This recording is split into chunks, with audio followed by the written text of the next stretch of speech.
Kalau Anda ingin sukses, Anda harus mempunyai kemampuan untuk berkomunikasi atau communication skill. Kenapa? Karena menurut beberapa ahli yang dikemukakan oleh Himstreet dan Beatty, komunikasi adalah suatu proses pertukaran informasi antar individu melalui suatu sistem yang biasanya lazim ataupun tidak lazim. Maksud saya lazim adalah seperti dengan simbol-simbol, sinyal-sinyal maupun perilaku atau tindakan. Jadi komunikasi juga merupakan suatu proses pengiriman dan penerimaan pesan. Itu dikemukakan oleh Boff. Beliau merupakan pakar komunikasi yang sudah mengkaji ilmu komunikasi selama beberapa dekade terakhir. Ada juga dari Indonesia, pakar ahli komunikasi dari Indonesia yang bernama Joko Purwanto.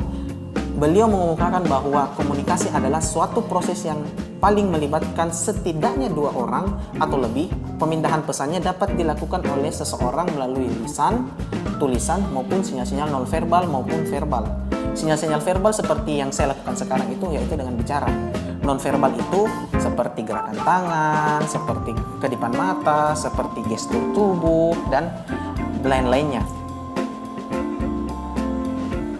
Jadi simpelnya, communication skill atau skill berkomunikasi adalah penyampaian pesan atau informasi kepada lawan bicara kita untuk mencapai tujuan tertentu, baik itu tujuan berkehidupan, tujuan dalam mencapai karir, ataupun tujuan-tujuan lain yang kita inginkan supaya kita bisa menjadi pribadi yang lebih baik lagi. Apa sih pentingnya communication skill atau skill berkomunikasi? Di antaranya ialah untuk menyampaikan ide, membangun relasi dengan orang lain, mempromosikan sesuatu, dan juga untuk meningkatkan kepercayaan orang lain terhadap diri kita. Lalu, hal-hal apa saja sih yang berpengaruh dalam komunikasi?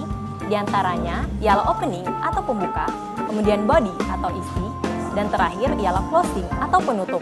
Nah, kenapa sih pembuka sangat penting dalam berkomunikasi? Karena pembuka atau opening sangat menentukan apakah audiens atau lawan bicara kita tertarik mendengarkan apa yang ingin kita sampaikan atau tidak. So, gimana sih caranya membuka komunikasi yang baik dan menarik?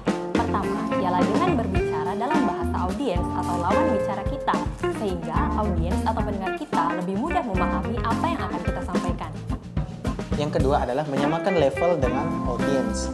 Jadi kita sebagai communicator, jangan sampai kita lebih tinggi dari audiens dan jangan juga kita lebih rendah dari audiens. Kita harus menyamakan level kita, baik itu dalam berkomunikasi, nonverbal maupun verbal, dengan para audiens kita, supaya audiens kita merasa bahwa kita itu setara dengan komunikatornya. Dan yang ketiga adalah research informasi tentang lawan bicara atau audiens. Karena jangan sampai kita communicator, kita tidak meresearch terlebih dahulu dengan siapa kita berbicara atau dengan siapa kita berbicara dengan audiens itu.